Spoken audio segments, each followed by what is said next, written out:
Pessoal, já deu start na gravação da web aula ao vivo de hoje, tá? Vocês desculpa ter demorado aqui um pouquinho, mas eu vou compensar no horário aqui, tá? Antes da gente iniciar nossa aula, eu vou compartilhar as diretrizes Senai Unidigital, tá? Aí depois do recado Unidigital, nós retornamos aí a nossa programação normal, tá?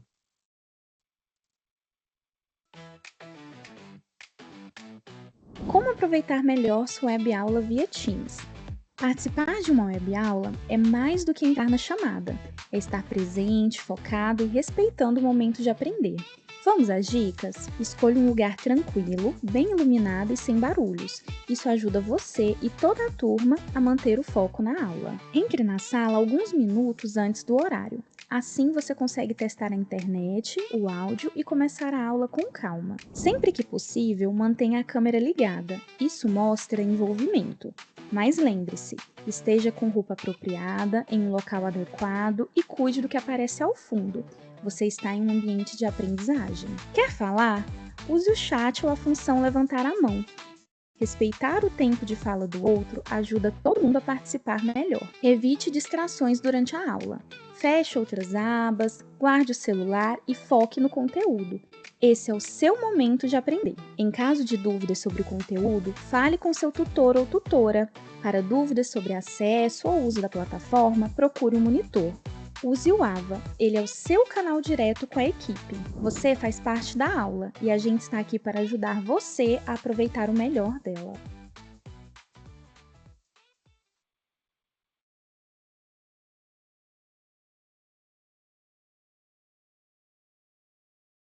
Compartilhar nossa tela aqui.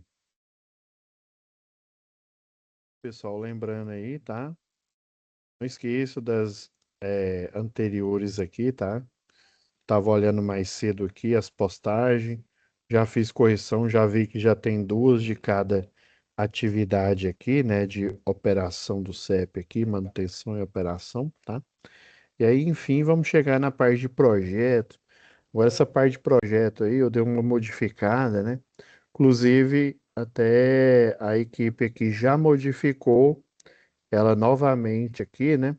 Mas assim, eu preferi, como a nossa sala já estava aplicada aqui, né?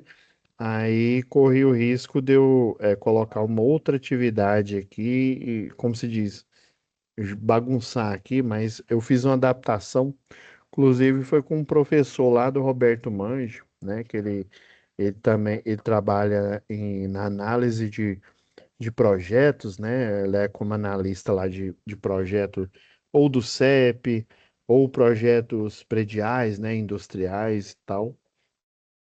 Inclusive, já tem um tempo que a Equatorial ela mudou novamente, né? Ele já seguia desde o finalzinho ali, quando a Celg ela mudou para Enel, né? Aí ficou um tempo na Enel, depois quem assumiu, né? Por questões aí de não conformidade, né? Fez um novo pregão eletrônico e aí agora é Equatorial, tá? Só que a Enel, ela estava seguindo, né? Não é porque a Celg foi vendida, é que seus manuais, né? Todo o seu padrão aí, ele deixou de funcionar do dia para a noite, né? Eles ainda funcionavam. A única coisa que a Enel fez foi tirar o logo da Celg e colocar a Enel. Foi só isso. Ela adaptou pouca coisa, tá? Eram basicamente os mesmos. E aí, assim, fez a Equatorial por um bom tempo. E se eu não me engano, foi ano passado ali, ela deu uma modificada. E até então, a análise de projeto era numa plataforma, como se fosse um e-mail, tá? Depois você termina o curso de eletrotécnica ou de engenharia elétrica, você faz um cadastro, né? Era assim, né? Você fazia um cadastro, aí eles te mandavam um programa, que é o programa que eles chamam de CAD-PROJ. Existe um programa no mercado que tem esse mesmo nome, tá? Só que eu esqueci é da Uni alguma coisa lá, uma empresa. Aí tinha um programa interno da concessionária, chama CAD-PROJ. Aí esse programa interno, todo eletricista não, né? Eletrotécnico, engenheiro que se cadastrava, recebia um e-mail, né? para fazer o login e a senha na plataforma e toda e qualquer análise de projeto, de rede de distribuição, projeto predial, né? Você entrava nessa plataforma com o seu login, gerava o PDF, né, daquele arquivo DWG lá do AutoCAD, e aí você colocava para aprovação, né? Fazia o upload dele, né? Assim como você pega um documento ali, coloca no e-mail ou coloca no Drive, né? Fazia o upload, mandava para eles, eles analisavam, né? E aí tudo era digital. Aí depois parece que eles fizeram uma involução, né? Nem foi evolução. E aí eles evoluíram no projeto no sentido de que você tem que mandar um e-mail, até como já tem um tempo aí que eu não faço projeto, eu vou até fazer um teste aí, pegar um projeto aí de um cliente e aí para ver como é que é esse novo processo aí de aprovação, né? Porque é bom a gente saber, né? Porque assim, qual que é o maior defeito das escolas aí que oferecem curso de eletrotécnico e curso de engenharia? O maior defeito é que os professores, né, os docentes, né, na maioria são docentes de carreira. Professor, o que que é isso, docente de carreira? Docente de carreira é você, sei lá, terminou lá a graduação, né? Aí você já emenda numa pós, depois faz um mestrado, que também é é uma pós stricto sensu, né? Depois faz um doutorado, que quiçá um pós-doutorado e por aí vai, né? Um MBA. E aí você fica preso só à parte acadêmica do universo aí da elétrica, né, e da eletrotécnica aí, né? Porque o universo da eletrotécnica e da engenharia elétrica, ele é muito maior do que o que a gente aprende no banco aí da faculdade e dos cursos técnicos aí. Quando eu fiz engenharia elétrica, por exemplo, pessoal, eu fiquei 2 anos, eu jurava que eu fazia matemática e física, porque era matemática e física extremamente pesada, geometria analítica, álgebra linear, né? Físicas, né? Física um, 2 e 3, muito mais pesada do que a do segundo grau. Equações diferenciais, cálculo, né? Cálculo um, 2, 3, cálculo 4 lá na Católica chamar de equações diferenciais, né? Mas é a mesma coisa do que o lá da federal, né? Então, transformações, né? Que são as transformadas de Laplace e Fourier, que a gente utiliza em processos de controle, né? Na parte aí de controle, de transmissão e processamento digital de sinais, né? Principalmente o PDS, né? O processamento digital de sinais que a gente estuda mais, na elétrica a gente estuda, né? Mas aqui no universo do técnico, quem estuda PDS e de forma muito rasa é o técnico em automação, tá? Então, assim, é uma matemática muito pesada. Aí só depois que você começa a trabalhar com circuitos e tal ali, né? A partir do terceiro ano, tá? Então, ele é muito pesado ali e às vezes o profissional ele não estagia, né, para saber como é que faz um projeto. Na minha época eu fazia no AutoCAD, em alguns programas o AutoQ Illumine, né, o Proelétrica, o CADProj, que inclusive eles têm a mesma tecnologia do que hoje a gente conhece no mercado como um produto fechado lá da Autodesk, que é o Revit ou Revit, né, dependendo aí que a gente fala aí, né? E esse Revit, ele é um produto que ele tem uma integração, ele tem um CAD Map Suite. O Map Suite, ele é um produto que você instala junto do Revit.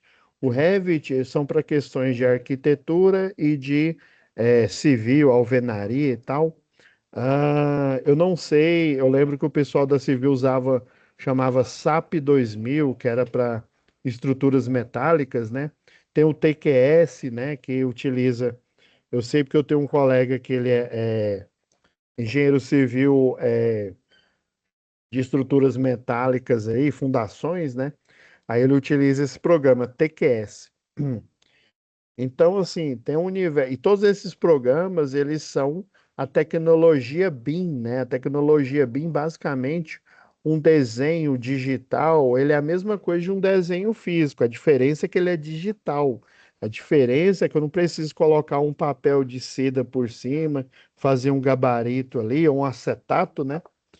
Então, eu posso digitalmente fazer esse desenho. Aí já a tecnologia BIM é um passo a mais. Você coloca planilhas, né?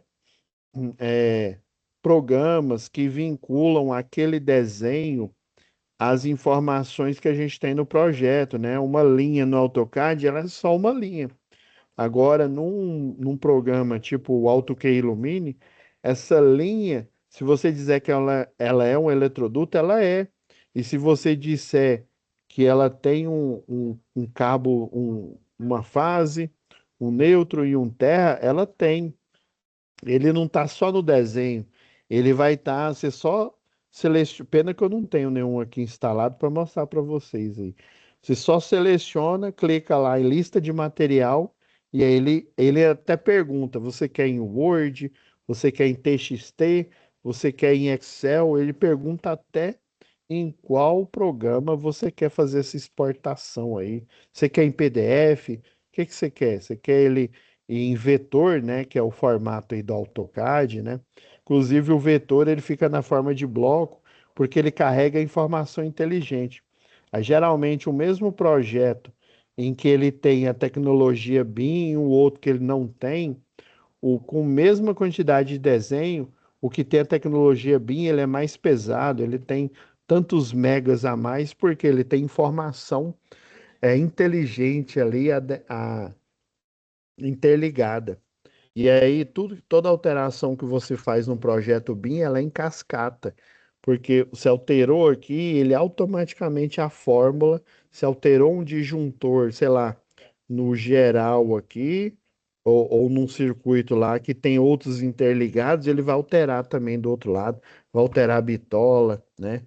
Ele faz isso automaticamente. Agora, se você for usar um desenho com vetor normal, o AutoCAD 2D, né?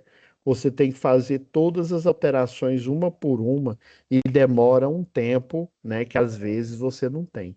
Então, o maior problema aí é que as instituições de ensino, ela ensina a parte técnica, mas a parte, né, vamos dizer assim, o mundo do trabalho, né, principalmente quando ele está fora da indústria, né?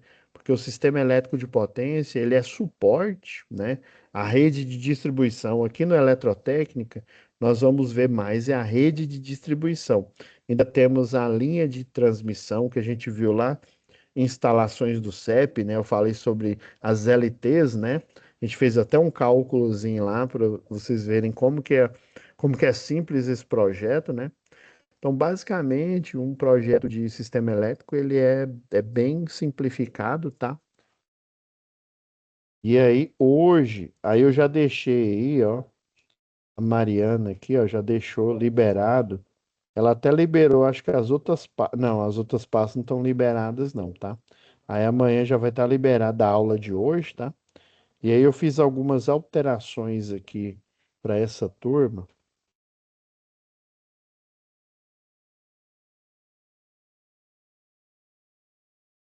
E como o tempo nosso, ele não é, infelizmente, ele é muito pouco. Aí tem essa pastinha aqui, ó.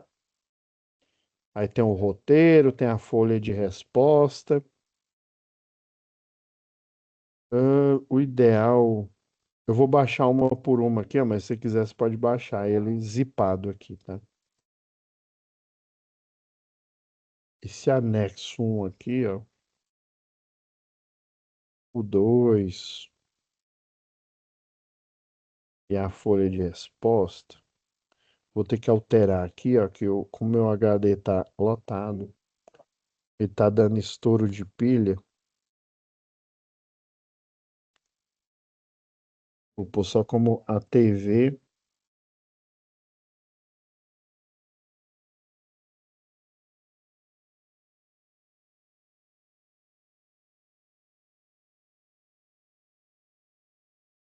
Só deixar anexo 1 e 2, porque senão ele não vai abrir aqui.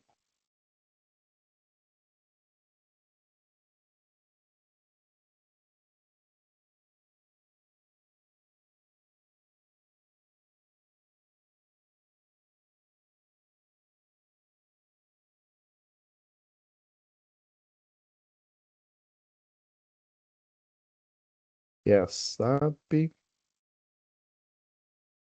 Esqueci de criar nossa pastinha.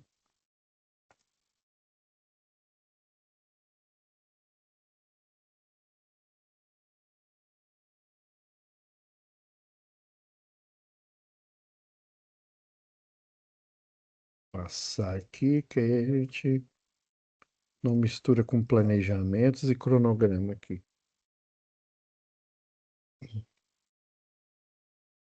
A primeira atividade aqui, pessoal, o ideal seria a gente ter um tempo aqui para fazer um projeto aí do zero, até essa alteração que a gente fez, provavelmente próximas turmas ela já vai estar rodando aqui. Aí por isso que eu coloquei aqui na aba vídeo aula, né? Pedi para Mariana deixar. Esse cap aqui, ó, infelizmente ele não funciona mais, tá? Esse link aqui que eu coloco para vocês, eu vou até mostrar aqui, ó. Era esse link que você acessava documentações.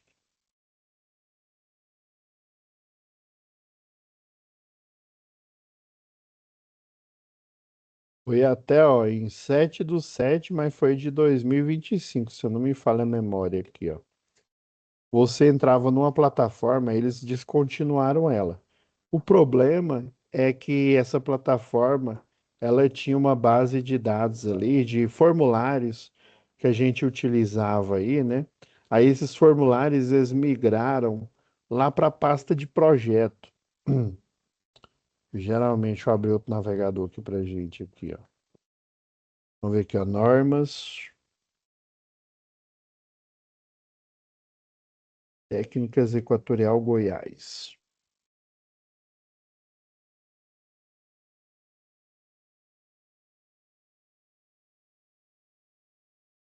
Deixa eu ver aqui. Acho que está aqui em projeto.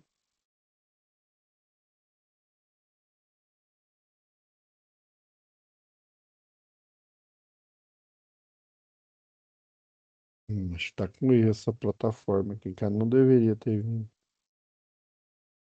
Vamos para critérios de projeto aqui, ó. Aí essa NT05 aqui, ó, que basicamente é a de projeto de redistribuição, esses formulários aqui, eles estavam tudo junto. E aí agora, ó, ó, lista de estruturas, né? Quais estruturas que eu tenho para executar esse projeto, ó. Esse documento aqui, ó, esse é autorização, porque às vezes você precisa passar num lote baldio aí, esse lote baldio, por exemplo, né? Ah, eu lembro que em uma construtora que eu trabalhava, a gente tinha um lote baldio que era aquele lote da prefeitura, né? Que a consultora não podia pegar, né? Que já é da prefeitura, e geralmente a prefeitura usa para fazer uma praça, né? Um ambiente ali de integração ali naquele bairro, né? Naquele setor para os moradores ali, né? Faz uma infraestrutura. Aí, se ele for o terceiro, aí ele pode ser da prefeitura, ele pode ser de um cliente ali individual, tá? E aí, para eu passar a rede de baixa tensão e de média tensão ali por aquele lote, né? Caso ele seja da prefeitura, ou seja, de um terceiro aí, né? De uma pessoa física, aí você tem que adquirir essa autorização, porque senão não tem como a rede de distribuição de energia passar ali, né?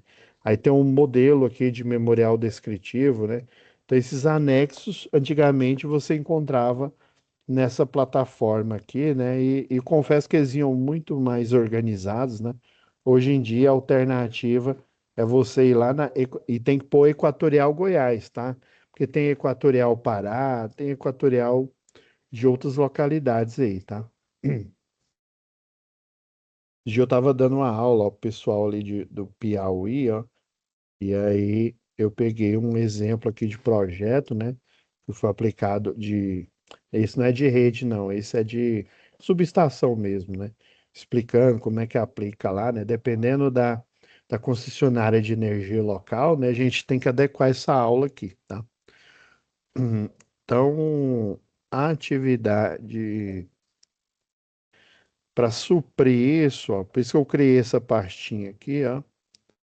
Eu tenho o loteamento em PDF, tá? Eu tenho ele em DWG, né? Você pode pegar os dois aqui, tá? Eu não vou baixar eles aqui, porque eu já tenho eles comigo aqui.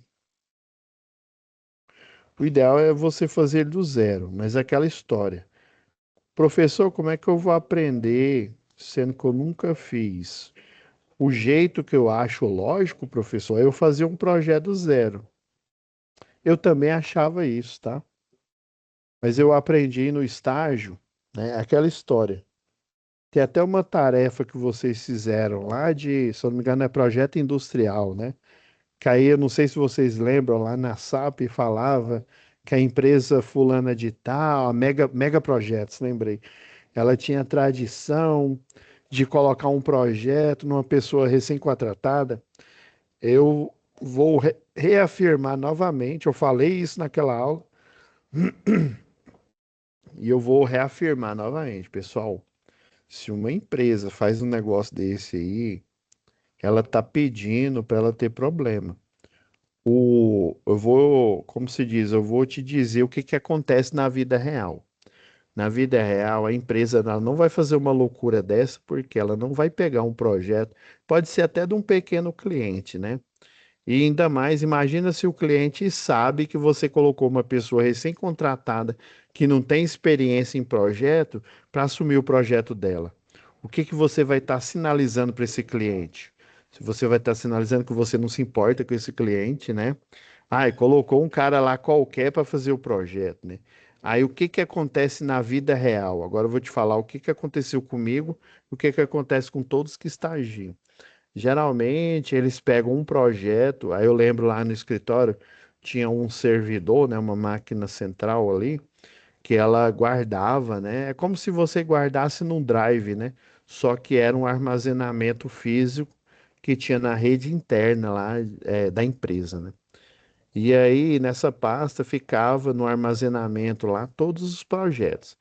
Aí o que que eles faziam quando entrava um estagiário ou um engenheiro júnior, né, que não tinha experiência, que às vezes ele não estagiou, né? Eu tive a sorte de estagiar. O que que eles fazem? Eles pegam um projeto que ele já está pronto e acabado, ou seja, não tem como dar errado porque ele já está pronto.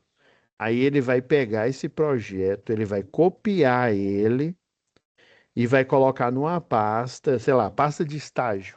Põe lá nessa pasta, aí ele vai te orientar, vai mostrar como é que você limpa a arquitetura. Depois de limpa a arquitetura, como é que você faz o lançamento, né? Que tem, hoje em dia tem, tá? Na minha época ainda não tinha, ainda estava nessa transição, tá? Eu trabalhei numa que eu fazia o projeto na raça ali mesmo, ali no AutoCAD. Aí na outra que eu trabalhei, eu já usava o AutoK Illumine, em outra eu usava o Proelétrica, né? Que aí o Proelétrica, por exemplo, ele se instala dentro do AutoCAD, tá? Vou mostrar para vocês aqui, né, em comparação, né? Isso aqui é um projeto real, ó, que ele foi colocado para aprovação, né? Agradecer aí o meu IO aqui que forneceu esse projeto aí, né? E também ao professor João, né, que forneceu também, na época que ele trabalhou como analista aqui, né? Esse aqui vamos dizer assim, a cara de um projeto e está no formato PDF, que era assim que a gente fazia, ó. Isso aqui, ó, é o projeto em si, ó, tá vendo essas marcações aqui, ó? Isso aqui é um poste duplo T, né? Aquele postezinho quadrado que tem a furação. Aí você tem basicamente postes duplo T e poste de seção circular. A vantagem do duplo T é que ele tem uma furação, em vez de você utilizar a cinta, né, para poste circular, você utiliza um parafuso rosca dupla, né? Que aí o pessoal chama de parafuso passante, parafuso Acho que é passante mesmo, agulha, né? Tem alguns eletricistas que chamam de agulha. Aí, basicamente, um projeto de rede de distribuição, ele vai ter o identificador. Esse identificador tem um programa lá na concessionária que na hora que eu bato esse número aqui, ele vai falar, olha, esse número aqui ele está relacionado a um poste de 11 metros que suporta a carga aqui não é quilograma força, não, acho que é decanewton, mas é praticamente equivalente, tá? Ele tem uma diferença lá que eu não me lembro qual que é, mas assim, resumindo, né? É como se fosse 300 kg força de carga. Então, basicamente, os postes, eu tenho postes de 9 até 14 metros. Aí ele vai variando de 1 em 1 metro. Então, eu tenho um poste de 9, 10, 11, 12, 13 e 14. Ou seja, eu tenho 6 opções de poste ou duplo T, né, no mercado, ou então seção circular.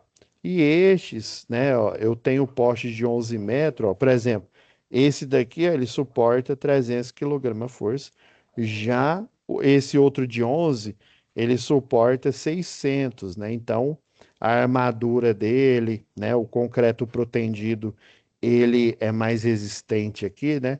Então, em tese, ele suporta um transformador, um RA, né, um religador automático, igual a gente viu lá na última UC, né? De manutenção e operação do CEP, né? E ele também tem o nome o apelido, vamos dizer, da estrutura, né? A CE1A, esse C é de rede compacta, mas aí os da antiga pode confundir com a rede convencional, né? Em vez de chamar rede tipo N, é rede tipo M, né? Que é meio beco, ou a tipo B, né? Que é beco total, que são redes de cabo nu, né? Já a rede compacta, o cabo ele é protegido, o cabo do 13.8, né? Da média tensão, tá? Ele é protegido. Então, essa rede aqui de média tensão, essa CE1A, ela tem uma construção. Ela tem, por exemplo, ela é compacta, né? Ela tem um espaçador losangular, que o pessoal chama de cavalo marinho. Ela tem um braço que chama braço tipo L. Esse braço tipo L, ele fica segurando o espaçador losangular, né? E aí, essa rede, a compacta, ela costuma carregar o condutor de proteção, que na verdade ele não é chamado de terra, ele é chamado de mensageiro, tá? E tanto o proteção e o neutro, eles têm o mesmo nome, até mesmo porque eles são equipotencializados, né? Então, o aterramento, geralmente ele fica, você vê ele pela rede ali, né? É o único cabo nu ali da rede compacta, né? É aquela história, a rede antiga, o aterramento, supõe-se que ele está todo enterrado. Mas vamos supor que você é um fiscal, já trabalhei como fiscal de rede. Uma rede nova aí, se ela não é compacta, ela é uma rede tipo N, né, uma normal aí, né? Como é que eu vou fiscalizar o aterramento? Ah, professor, eu sei, eu sei. Então me fala, como é que vai fiscalizar? Eu sei, professor, ele vai falar xaringa, né? Me dê a visão além do alcance, né? Ele vai usar a visão de raio-x dele. Você está de brincadeira comigo, né? Não existe visão de raio-x. Não tem como eu fazer uma vistoria de algo que está enterrado. Não, professor, é só pegar uma pá carregadeira e desenterrar. Aí, se você desenterrar, você está estragando o trabalho ali, né? E é o único jeito de você fazer uma vistoria, né? É a rede compacta em que a maior parte dela ela fica lá no alto, né? Então, se não tem cabo mensageiro no alto, quer dizer que eu não tenho condutor de proteção. Quer dizer que eu não tenho nem o neutro, né? Então, isso é uma forma, né? Antigamente, aí diz a lenda, né? Supostamente, né? Eu não posso afirmar aí que o pessoal fazia a rede, né? Por exemplo, você tem que contar a rede com a rede média tensão, né? Os três cabos trifásicos, né? E mais o condutor de proteção, né? Se o condutor de proteção ele não aparece, você acha que a pessoa vai colocar ele todo? Não, professor, mas o profissional correto põe.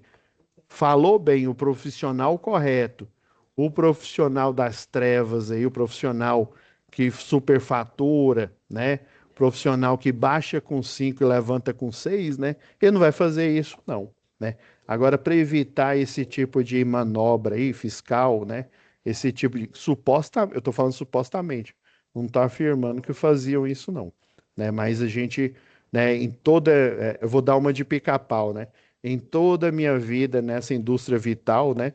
Eu já escutei coisa, já vi coisa aí, né? Já trabalhei em várias empresas aí, já prestei serviço como fiscal, né? Fiscal de rede, né? Como projetista aí, né?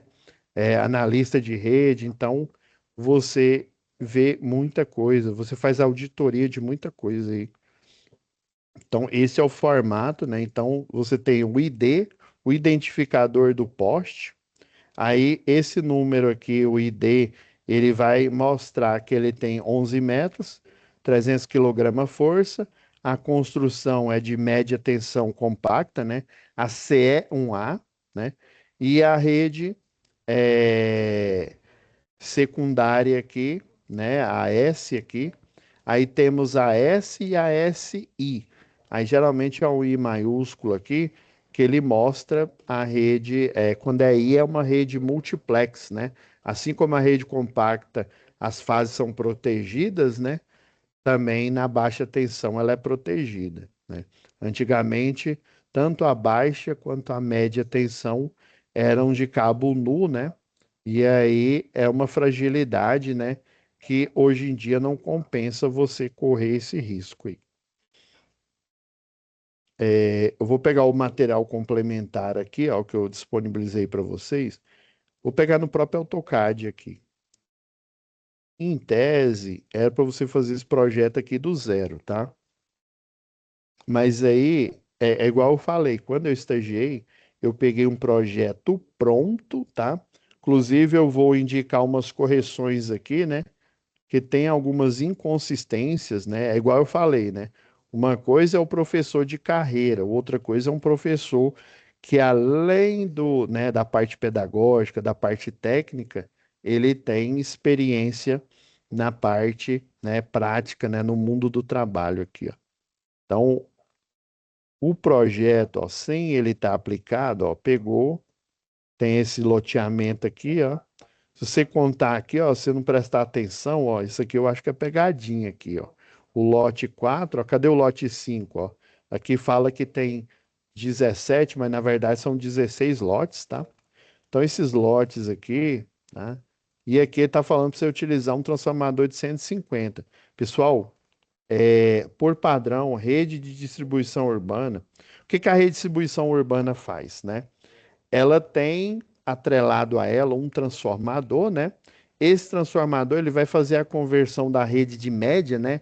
O famoso 13,8 para a baixa tensão, né? Que o monofásico nosso aqui, Equatorial Goiás, ele é 220. Tensão de linha ou bifásica, né? Duas fases é 380. É só você multiplicar 220 vezes raiz de 3, 380. E os 380 vezes raiz de 3 vai dar tensão trifásica, que dá aproximadamente 660 aí, se você utilizar, como a raiz de 3 é um número irracional, né? 1,73 e 1 quilo aí de casa depois da vírgula, geralmente os computadores, as máquinas de calcular, né? Uma calculadora igual a essa aqui, né? Ou essa aqui, Cássio, aqui, ó, também, ó.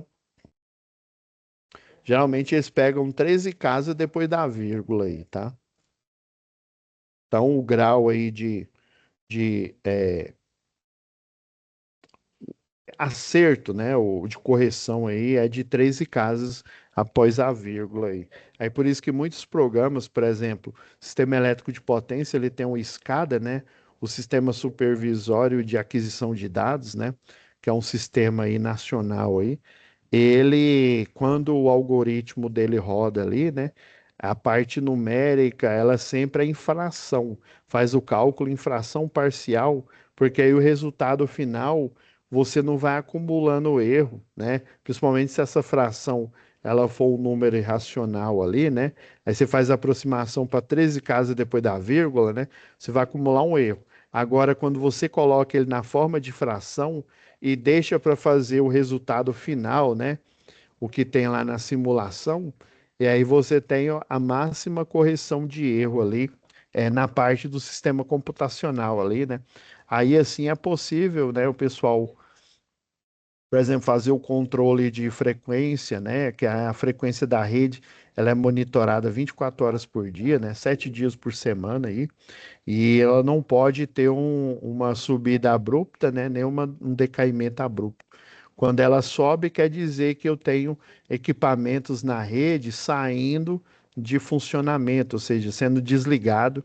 Aí a frequência naturalmente ela sobe porque o eixo lá do gerador ele fica mais leve, né? Aí o que que aí tem um sistema que chama sistema CAG, o CAG, que é controle de alívio de carga aí, tá? E aí o controle de alívio de carga, o que que ele vai fazer? Ele vai diminuir a velocidade lá da turbina, né? Equalizando a frequência. Do mesmo jeito, se eu coloco um equipamento, uma indústria, né? Eu coloco ela na rede, né? O eixo do gerador ele fica mais pesado, diminuindo o valor da frequência. Aí o que que ele vai fazer? O CAG, ele vai verificar a resposta ali, né, em tempo real, e ele vai fazer com que a velocidade da turbina aumenta ali da queda, né, se for uma hidrelétrica, né, ou se for uma termoelétrica, o vapor ali aumente ali, né, na turbina, chama turbina Pelton ali, né? E aí vai fazer com que a velocidade aumente para equalizar, né, para que a frequência ela volte aos 60 Hz, né, no caso do Brasil, no caso do Paraguai, os 50 Hz aí, tá? Então, geralmente é um transformador de 75 que você vai ver na rua, tá? Ou um transformador de 112,5 kV. É muito raro, mas é muito mesmo. Foco no muito aqui. É muito, muito, muito, muito, mas muito raro você encontrar um de 150, quiçá um de 225. É mais fácil você encontrar um unicórnio na rua do que encontrar um transformador de 225 alimentando uma rede de distribuição. É nesse nível aí, tá, pessoal? Antigamente era mais fácil um de 45 ou um de 75. Com o crescimento aí da rede de distribuição urbana, atualmente você encontra mais 75 ou de 112,5 kV. Por isso que esse de 150 que ele tá fora do cálculo aqui, tá bom, pessoal? Professor, mas lá na indústria que eu trabalho, tem uma subestação ao tempo de 150, tem uma de 300. Aí, isso é uma recomendação, isso é a demanda da indústria. Vamos fazer de conta que no lote 6 eu tenho uma indústria aqui. Aí, esse transformador aqui, ó, ele serve para esses outros consumidores que utilizam o ramal aéreo aqui, né? O ramal de energia direto da baixa tensão. Ah, professor, captei a vossa mensagem. Então, você está querendo dizer que o transformador, esse que pode ser de 75 ou de 112,5 kVA, ele faz a conversão da energia de média tensão, porque os equipamentos na sua casa, no comércio, na indústria, eles utilizam da baixa tensão, tá? Então, ele tem que converter para baixa para alimentar a residência, geralmente a residência, pequenos comércios, tá? Agora, quando eu preciso de um transformador próprio, a gente já discutiu isso lá em projetos elétricos industriais, aí eu vou ver quanto que essa indústria, exemplo aqui, ó, lembra que eu mostrei esse da.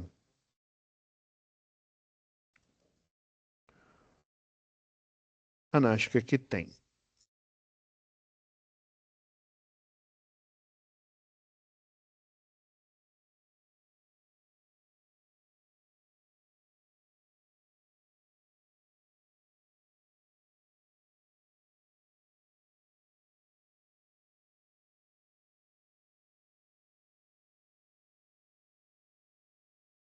Ó, isso aqui é o da JC Distribuição aqui, ó, que eu mostrei. Você já deve estar cansado de ver ele aqui, ó. Aí foi feito o cálculo de demanda, com os fatores de serviço aqui, beleza, né? A demanda dimensionada foi de 298,6 kVA. O transformador maior mais próximo, adequado, é o de 300, tá? Tem até que o desenho. Isso aqui foi lá para Marabá, tá? Aí na época não era Equatorial, não, era Centrais Elétricas do Pará, né? Era a CELPA. Hum. E aí foi escolhido um de 300 ao tempo, que fica bem aqui, ó, um de 11 metros, ó. E inclusive ele é um N1, ó. Ou seja, ele é o normal tipo 1, ó. E você tem o para-raio de redes, né? Que nada mais é que um supressor de surto, né? Isso aqui é o isolador. Inclusive esse isolador aqui, ó, como ele não tem um pescocinho aqui, ele deve ser um isolador tipo pilar aqui, ó. Ó, isolador pilar. Provavelmente ele é polimérico, por esse desenho aqui, ó, que o de cerâmica ou de vidro temperado, ele não, essa parte aqui, ó, ela tem a parte metálica aqui, ó, do pino para cruzeta aqui, ó. Aí tem, ó, o suporte L aqui, tem o para-raio de redes, que na verdade ele é um DPS, né? Ele é um supressor de surto, ó. Tá vendo que no borne superior ele está na fase, no borne inferior ele está no aterramento, ó. Isso aqui é um poste duplo T aqui, ó. Indo lá para o sistema de aterramento aqui, ó, né? Deixa eu ver se tem vista aérea. Ó, a vista aérea aqui, ó. A caixa de passagem, o aéreo aqui do transformador de 300, tá? Então, o escolhido aqui, ó, foi um transformador de 300, ó. No lado da média tensão, ele está em triângulo, né?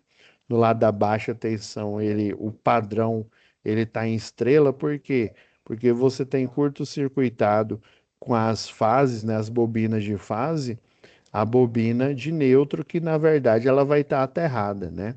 Então, o neutro nada mais é, né, que uma cordoária de aterramento. E eu tenho que conectar ele no terra aqui, justamente para eu forçar o neutro aqui, né? Então, quando você tem um monofásico, por exemplo, vamos supor que essa aqui é a fase A, né? Eu vou fechar o circuito na fase A com o neutro aqui, né? Então, o neutro ele tem que estar aterrado para eu ter a certeza que a tensão do neutro, né, ela é nula, né, ela é igual a zero, né, volts, né? Então, ou seja, não tem tensão nenhuma, não tem potencial para eu garantir que a DDP de 220, nesse caso aqui, ó, Marabá aqui, ó, ele é 127, né? E é um erro comum, a gente já até discutiu isso lá em eletricidade, né? É um erro comum o pessoal colocar 110, sendo que na verdade é 127. Aí você escuta aquela história: ah, professor, mas isso não tem nada a ver, não. Se pôr 110 não vai mudar nada, não. Muda, muda. 110 não é 127, assim como 127 não é 110, tá? Isso tem muitos equipamentos, tá? Mas na verdade a tensão não é 110, tá? Ela é 127 volts. Eu, né, a minha teoria, a teoria dos meus professores, é que esse 110 aqui, né, porque é metade de 220, né, mas lembrando que isso aqui é uma matemática de circuito de extensão alternada, ela é vetorial, tá? Ela não é algébrica ali, né, não é de tensão contínua. Vocês mesmos viram lá em eletricidade básica, né, a soma algébrica e a subtração algébrica de um circuito alternado, ela não vai dar um valor errado, tá? Beleza. Pessoal, entendi então. A tarefa é eu fazer a correção aqui, ver o projeto aqui, como que ele foi feito, ó.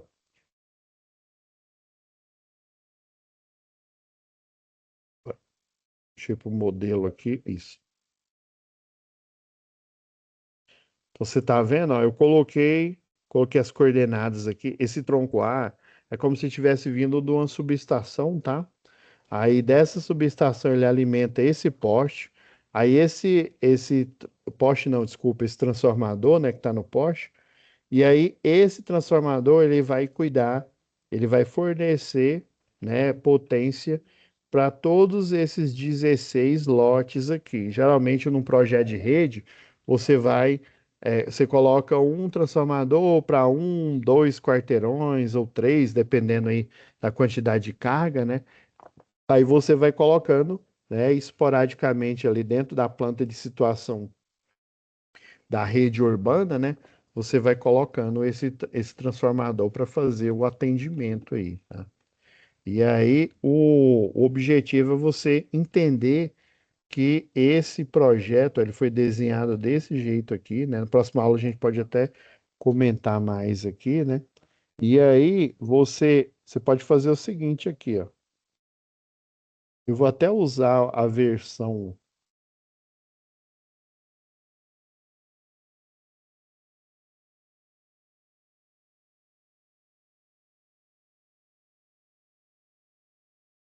eu vou usar a versão em PDF aqui, tá? E aí lá no projeto aqui, o que que eles pedem? Ó, você vai capturar aqui, ó, faz a captura da planta aqui, ó, do projeto, e você vai colocar aqui, ó. Pode até apagar isso aqui, ó. Deixa eu pôr mais para frente aqui, ó.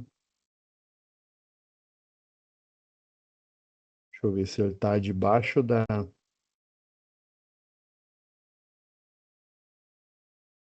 Deixa eu dar uma diminuída nele aqui. Inserir. Aí você vem aqui, formas, ó.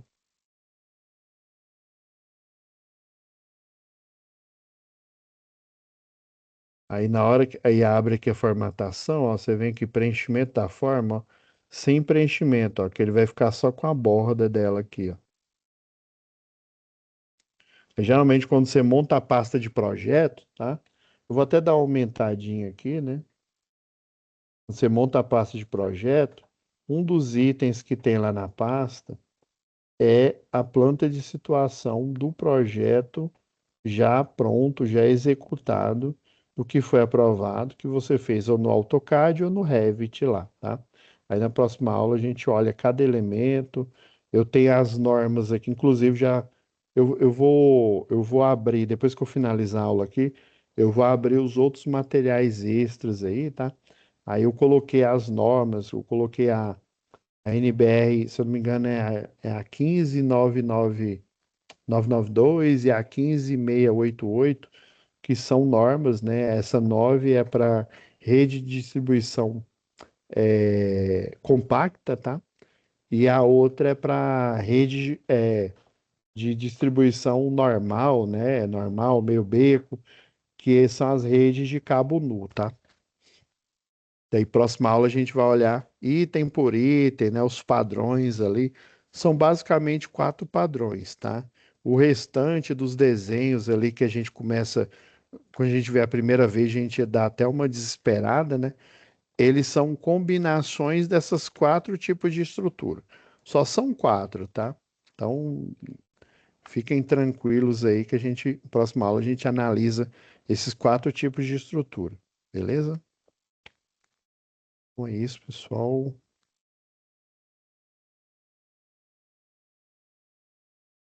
Dúvida aí, Matheus? Tranquilo? Então é isso.